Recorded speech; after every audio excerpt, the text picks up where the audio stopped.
All right, now we have two additional problems. First, we have division of rational expressions. So if we look at this, we see that we have 3x squared minus 27 over x divided by x plus 3. Now keep in mind that we can write this as a fraction as well. So we're going to write that as x plus 3 over 1, okay? And the same procedure is followed. How do you divide fractions? Well, the rule says that you're going to do what? Take the reciprocal of this, which means that you invert it, which means that you flip this, which would be we get 1 over what? X plus what? 3. And the operation changed from division to multiplication. So nothing is changed. We follow the same rules as before. Okay? The only difference is we have algebraic expressions here. And now we have to follow those rules that we did in previous modules in order to get this done. We need to separate this thing. First of all, we know that we need to factor 3x squared minus what? 27. Okay? And as I always say, you cannot cancel unless you're able to factor. Can we factor this thing? Well, let's see. We have a common factor, which is what, 3? 3 can go into 3. 3 can go into what? 27. So if I remove that 3, what do we have remaining? We have what? X squared minus 9.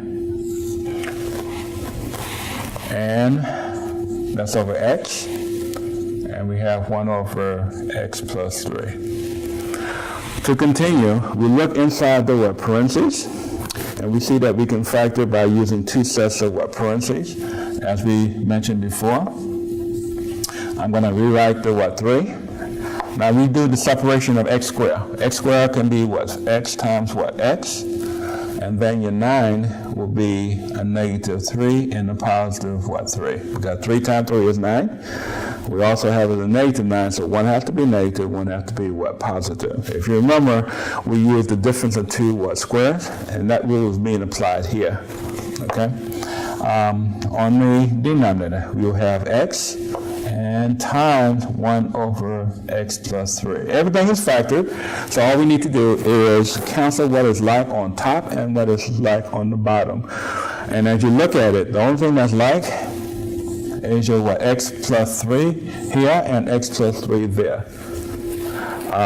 From here, we just multiply what we have left on the numerator. If I multiply 3 times x minus 3, that would give me 3x minus 9. This distribute, as always. And in the denominator, the only thing that's remaining is your what? X. So our answer there would be 3x minus 9 over x. Okay? And that will be your final result.